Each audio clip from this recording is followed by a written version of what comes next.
Doctor صاحب آپ نے جتنی بھی گفتگو کی ہے اس میں دو ٹرمز بڑی ایئر کیچنگ ہیں جو میں نے سنی، جو کہ میں آپ سے چاہوں گی وضاحت تھوڑی سی. آپ نے کہا کہ ماڈریشن ایک ٹرم آپ نے یوز کی اور آپ نے ماڈرن یوز کیا ایک ورڈ. مجھے یہ بتائیے گا کہ ماڈرن پرسیپشن اسلام کا کیا ہے اس وقت، اور ماڈرن طریقے کیا ہیں؟ اب کیا اسلام میں چینجز آئی ہیں؟ دیکھیے یہ ایک بڑا بنیادی سوال ہے اور اچھا سوال کیا آپ نے. ایک بیسک چیز یہ رکھ لیں کہ کوئی بھی دین ہو تو اس کے دو ایسپیکٹ ہوتے ہیں. ایک اس کا بیسک سٹرکچر ہوتا ہے، اس کے بیسک پوسٹولیٹس ہوتے ہیں، اس کے فنڈامنٹل پرنسپلز ہوتے ہیں. وہ اسلام کے نہ کبھی بدلے ہیں نہ بدلیں گے. میری مراد ہے قرآن سے. جو قرآن میں آ گیا، جو سنت میں آ گیا، یہ ایک ابدی ہدایت ہے قیامت تک. اور جو ابدی آسمانی ہدایت ہوتی ہے وہ چونکہ مین میڈ لا نہیں ہوتا. مین میڈ لا وقت کے گزرنے کے ساتھ آؤٹ ڈیٹڈ ہو جاتا ہے، چونکہ انسان کی عقل اور اس کا ویژن ایک 100 سال بعد ہیومن سوسائٹی کے کیا ریکوائرمنٹس ہوں گی اور ان کے کیا فیکٹرز ہوں گے اور کیا چینجز آئیں گی، وہ اس کو اتنا بہت پہلے پرسیو نہیں کر سکتا. جو سوسائٹیز میں چینجز آتی ہیں، مین میڈ لاز چینج ہوتے چلے جاتے ہیں تاکہ وہ سروائیو کر سکیں اور چینجنگ ریکوائرمنٹس کو میٹ ود کر سکیں. جو گاڈ میڈ لا ہے اگر وہ چینج نہ ہو جائے، اس میں کرپشن نہ ہو جائے، ڈسٹورشن نہ ہو جائے، تبدیلی نہ ہو جائے، اس کے ایگزیکٹ ٹیکسٹ پریزرو ہو، جیسے قرآن حکیم کا اور حدیث نبوی کا آج تک پریزرو ہے، وہ ہو تو چونکہ وہ اللہ کی وحی پر مبنی ہوتا ہے اور اللہ خالق ہے انسانیت کا، لہٰذا وہ جب ہدایت دیتا ہے تو وہ کائنات تک کی انسانیت کی ضرورتوں کو پہلے ہی کیٹر فور کرتا ہے. تو بیسک پرنسپل اس وجہ سے چینج نہیں ہوتے.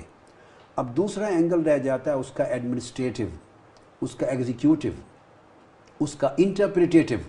اس کو شرح کرنا، اس کو انٹرپریٹ کرنا، اس کو ایگزیکیوٹ کرنا.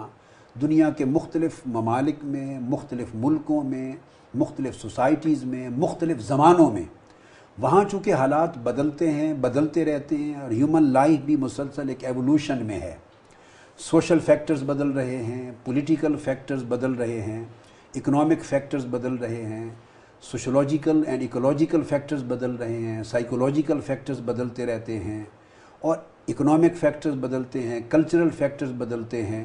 تو اب جو دین بدلتے ہوئے حالات کو میٹ ود نہ کر سکے وہ آؤٹ ڈیٹ ہو جاتا ہے. اور اسلام آؤٹ ڈیٹ ہونے والا دین نہیں. جہاں قدیم ہے وہاں جدید سے جدید تر بھی ہے.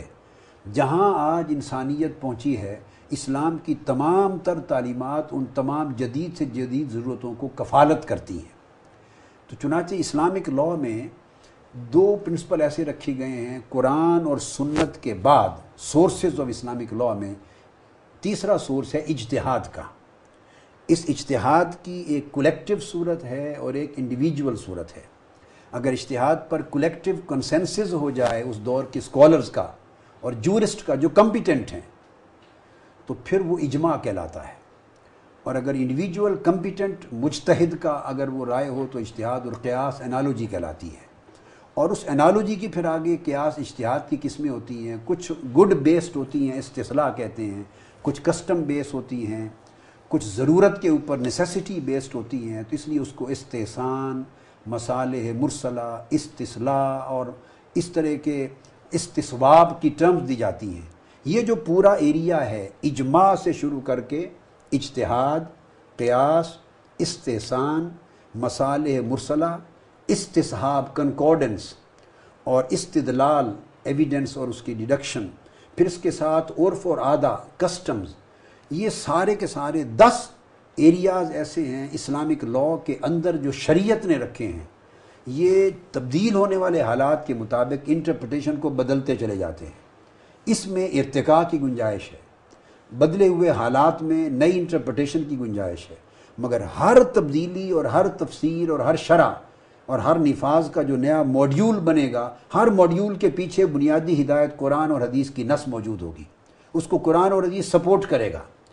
یہی وجہ ہے کہ شروع سے ہی اسلامی شریعت کی 4-5 میجر انٹرپریٹیشنز بن گئی فقہ میں، اسلامک لاء اور اسلامک جورسپروڈنس کو، جس کو ہم اہل سنت کے ہاں فقہ حنفی، مالکی، شافعی اور حنبلی کہتے ہیں. اور 5واں فقہی مذہب جعفریہ یہ وجود میں آیا۔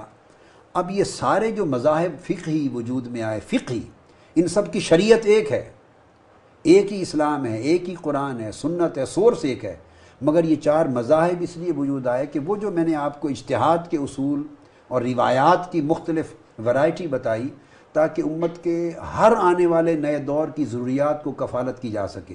تو ان کی مثال ایسے ہو جاتی ہے جیسے آپ کے پاکستان کا ایک کانسٹیٹیوشن ہے، ایک یہ فیڈرل ڈاکیومنٹ ہے کانسٹیٹیوشن جس سے پورا ملک رن کیا جاتا ہے، مگر اس فیڈریشن کے نیچے 4 پروونسز ہیں، پنجاب، سرحد، بلوچستان اور سندھ، 4 پروونسز ہیں۔